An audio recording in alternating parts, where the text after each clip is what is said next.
Good morning বন্ধুরা, welcome to the channel. কেমন আছো তোমরা সবাই? আশা করছি ভালো আছো, আর আমরাও ভালো আছি। তো ব্যাকগ্রাউন্ডটা দেখেই বুঝতে পারছো যে একটু অন্যরকম ব্যাকগ্রাউন্ড। তো শিলিগুড়ির মতো একটা সুন্দর শহর থেকে আমি রিনি তোমাদেরকে সঙ্গে নিয়ে এখন থেকে ভিডিওটা শুরু করছি। তো ব্যাকগ্রাউন্ডটা যেহেতু চেঞ্জ, তো তোমরা একটু একটু হয়তো বুঝতে পারছো আমি কোথায় এসেছি। আমি এসেছি মার বাড়িতে।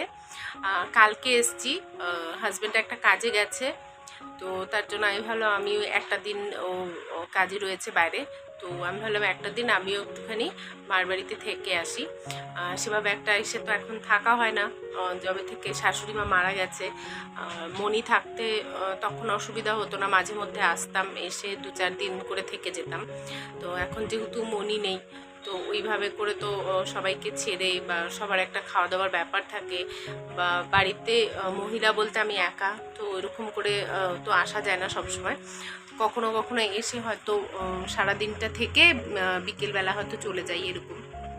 তো ভাবলাম যে ঠিক আছে, হাজব্যান্ডও বললো যে তুমি তাহলে গিয়ে, আমি একদিন থাকবো না, তুমি থেকে এসো। তো জেঠুও তাই বললো, তার জন্য আসা। তো কালকে রান্নাবান্না করে হাজব্যান্ড চলে গেছে, দেওর চলে গেছে দিল্লি কালকে। তো ওদের সব ঠিকঠাক মতো ওদেরকে পাঠিয়ে দিয়ে তারপর জেঠুর খাবার টাবার রেডি করে রেখে তারপর আমি এসছি ওই 2:30-3টে নাগাদ। ওই 2:30-টের দিকে। তো ছেলে মোবাইল নিয়ে সমানে টানাটানি করছে যে ওই ভিডিও করবে, তো ওকে ওর ঠাম্মুর মোবাইলটা চালিয়ে দিলাম যে তুমি ওখানে ভিডিও করো, আর আমি একটুখানি ততক্ষণ একটু কথা বলি। এই হচ্ছে ব্যাপার। তো আমি হলো ওই কি বলছিলাম ভুলেই গেলাম। তো 2:30টার দিকে এসছি, দাদাকে ফোন করেছিলাম, দাদাকে নিয়ে এসছে। 2:30-3:45 এরকম সময় এসছি, দাদা নিয়ে এসছে। তো এসে নিয়ে দিদাবাড়িতেই ঢুকেছি, তো ওখানেই ছিলাম। ওখানে থেকে তারপর সন্ধ্যের পরপর এসছি আর কি মার বাড়িতে। তো এখন রয়েছি। আর কালকে না ভিডিও ভেবেছিলাম যে শ্যুট করব, কিন্তু সব কাজকর্ম করে সব ঠিকঠাক করে রেখে আসা একটা জায়গায়, তো সেভাবে আর তখন মনেও ছিল না বের হওয়ার সময় যে তোমাদের সাথে কিছু শ্যুট করব। রান্নার সময় একটু শ্যুট করতে নিয়েছিলাম, তো ভীষণ তাড়াহুড়ো ছিল জন্য কালকে কিছু শ্যুট করতে সকাল থেকে পারিনি। আর আসার সময় যে শ্যুট করব সেভাবে একটা মনে ছিল না। আর বাড়িতে আসার পরে সবার সাথে ওই গল্প আড্ডা করতে করতেই সময়টা কেটে যায়। তো তার জন্য আর ভিডিও মানে ভুলেও গেছি, আর মানে ইচ্ছেও করছিল না সেভাবে একটা শ্যুট করি কিছু। তো তার জন্য কালকে আর কোনো ভিডিও করিনি। তো আজকে ভাবলাম ঘুম থেকে উঠে এখন ফ্রেশ হয়ে নিয়েছি, তো ভাবলাম যে এখন থেকে ভিডিওটা শুরু করি। আর আজকেই চলে যাব, যেহেতু বললাম হাজব্যান্ডের একদিনেরই কাজ ছিল, তো ও আজকে চলে আসবে, আমিও আজকে চলে যাব বাড়িতে। বাড়িতে গিয়ে তারপর আবার যেরকম ডেলি ব্লগ হয় সেরকম বানাবো। আর আজকে এখানে কীভাবে সারাটা দিন কাটাচ্ছি সেটা তোমাদেরকে অবশ্যই দেখাবো। তো খাওয়া দাওয়া করে ওই বিকেল নাগাদ যাব। তো চলো এখন থেকে ভিডিওটা শুরু করছি, দেখতে থাকো, আশা করছি তোমাদের ভালো লাগবে ভিডিওটা। আর সকালে ঘুম থেকে উঠে ফ্রেশ হয়ে নিয়েছি, আর আমি তো এখন চা খাই না, তো তার জন্য চা খেলাম না, মা চা খেলো। আর ছেলে ঘুম থেকে উঠে ব্রাশ করে ও বিস্কিট খেলো। আর মা এখন ওইদিকে ব্রেকফাস্ট বানাচ্ছে, মানে রুটি বানাচ্ছে। ছেলেকে রুটি হয়ে গেলে ছেলেকে দুধ দিয়ে রুটি খাইয়ে দেবো। আর এদিকে আমি বললাম ততক্ষণে আমি বিছানাগুলো তুলে ঘর দুয়ারগুলো একটু পরিষ্কার করে নিই, কারণ মা ওইদিকে করবে, আমি এদিকে ঝটপট করে নিই। এদিকে মানে বাড়ির কাজকর্ম এদিকে কমপ্লিট হয়ে গেলে তারপর আমরা যাব দিদার বাড়ি যাব, খাওয়া দাওয়া করে একটু রেস্ট করে তারপর আমি বাড়ি চলে যাব। তো আজকে তো বললাম বেশিক্ষণ, মানে আজকে তো আর থাকছি না, আজকে চলে যাব বিকেল হাজব্যান্ডও চলে আসবে।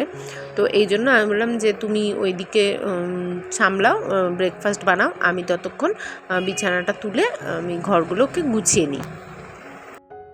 আর মা তো রোজ করেই একা হাতে, তো আমি আজকে ভাবলাম আমি যখন আছি আমি একটু হেল্প করে দিই মাকে, তাহলে মারও একটু তাড়াতাড়ি হয়ে যাবে। আর মায়ের পায়ের ব্যথাটা না ভীষণ বেড়েছে, ওষুধ খাচ্ছে, ডক্টর দেখিয়েছে, কারণ পায়ের ব্যথাটা ওষুধ না খেলে এখন হবেই না, কেননা পায়ের ব্যথাটা কমবে তারপর মা আমার কাছে এসে থাকতে হবে, কারণ আমার তো অপারেশনের জন্য ভর্তি হতে হবে।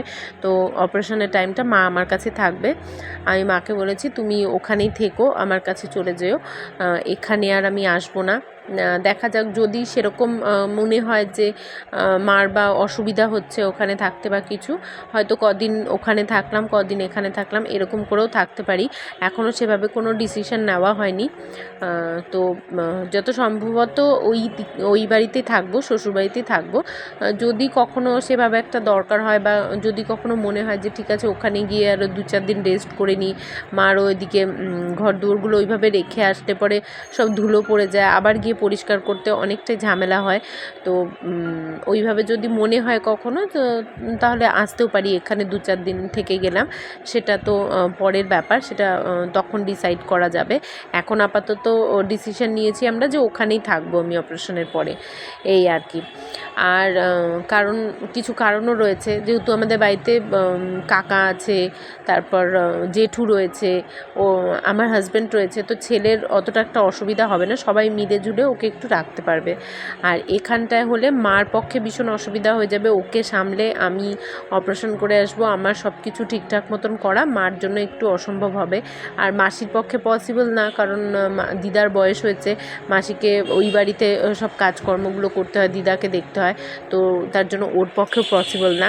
তো ওইগুলো হিসাব করেই চিন্তা করেই আমরা ডিসিশন নিয়েছি ওই বাড়িতে থাকবো। তো দেখা যাক কি হয় না হয়, সেগুলো তো পরে আবার চিন্তা করা যাবেই।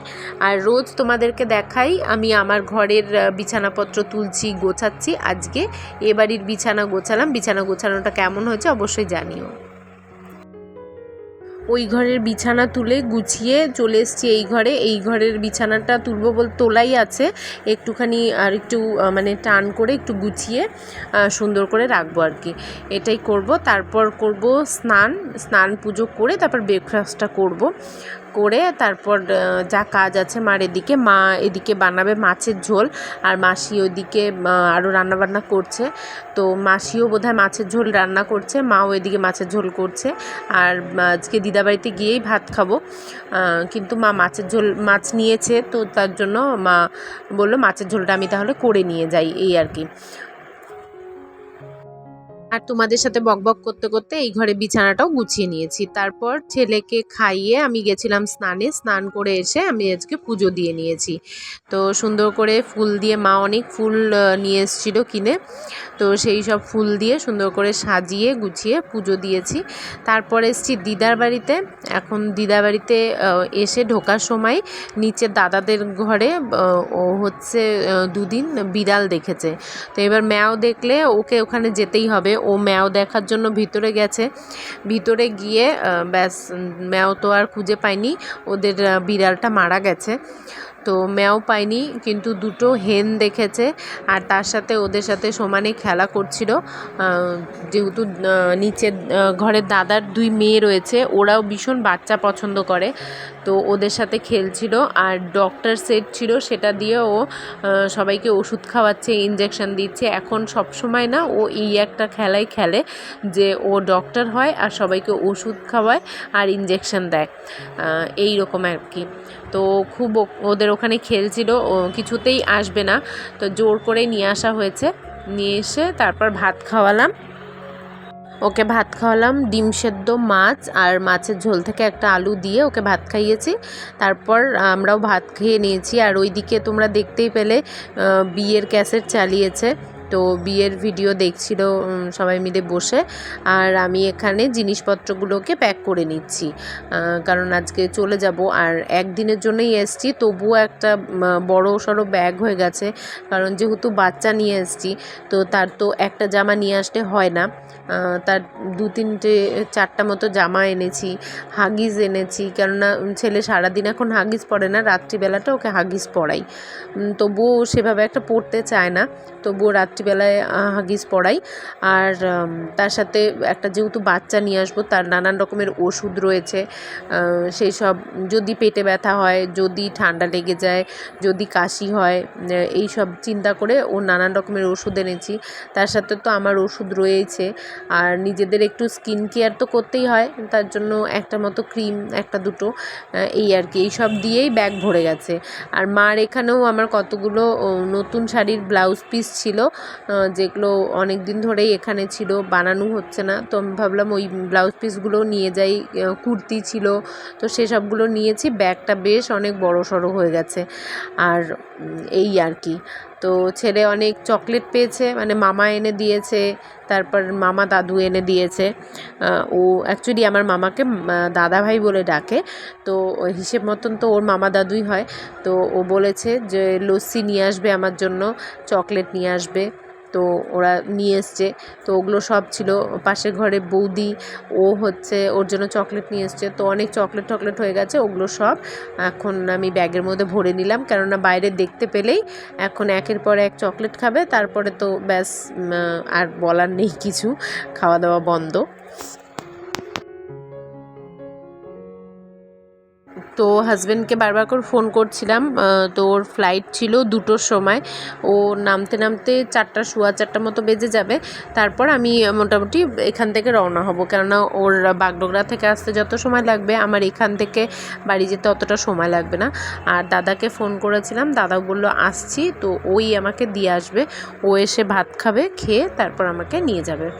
তো এই যে, আর এই যে এই সব দিয়ে খেলছিল, এগুলো হচ্ছে আমার খেলনা বাটি। আমি ছোটোবেলায় খেলতাম, তো মা এগুলো যত্ন করে রেখে দিয়েছিল।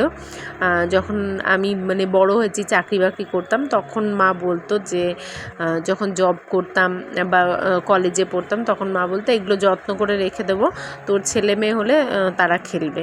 তো সত্যি করেই এখন আমার ছেলে খেলছে এগুলো দিয়ে। আর আমার একটা ছোট্ট ড্রেসিং টেবিল, ছোট্ট আলমারি রয়েছে, বহু বছরের, মানে বহুদিন পুরনোর। আমি যখন একদম ছোট ছিলাম, নার্সারি বা 1-এ পড়তাম, তখনকার ছিল। তো আজকে ছেলেকে বের করে দেওয়া হয়েছিল খেলার জন্য। আলমারিটাকে অর্ধেকটা প্রায় ভেঙেই ফেলেছে ও। তো ওইটাকে একটু জোড়াতালি দিয়ে মা আর আমি আবার রেখে দিলাম, যে একটা স্মৃতি ওটা আমার ছোটোবেলার। তো তার জন্য রেখে দিলাম। ছেলে আবার যখন যাবে তখন এই সব খেলনাগুলো দিয়ে খেলতে পারবে, এই আর কি। আর এখানে ওই খেলনা বাটিগুলো দিয়েও খেলছে ও। যেহেতু ও বাড়িতে আমি যখন রান্না করি, ও ওখান থেকে বাটি চামচ সব নিয়ে এসে ও রান্না করে। তো তার জন্য এগুলা ওকে আজকে বের করে দেওয়া হয়েছে, যে এগুলো দিয়েও খেলুক। হটপট, তারপর খুন্তি, ঝাঁঝরি, কড়াই, আরও খেলনাগুলো খুঁজে পেলাম না, ওগুলো কোথাও একটা রাখা রয়েছে।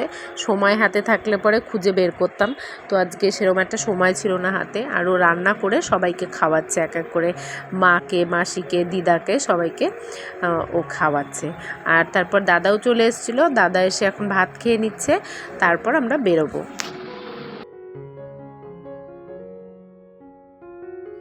ও বাড়িতে যেরকম ওর কাকা, মানে আমার দেওর যখন বাড়িতে থাকে তখনও ও সময় মানে ভাইয়ের পিছু ঘুরে বেড়ায়, ভাইয়ের সাথে খাবে, ভাইয়ের সাথে খেলবে, ভাইয়ের সাথে সারাদিন থাকবে।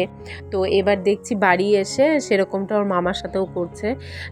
ওর মামার সাথে ও বারবার করে যাচ্ছে, ওখানে খেলছে, মামার ঘরে মামার সাথে ঘুমোচ্ছে, এবার মামার কাছেই রয়েছে, এরকম করছে। আবার মামা বাইরে গেলে পরে মাকে বলছে মামাকে ফোন করো, মামুকে বলো আসতে, হ্যাঁ এরকম করে বলছে।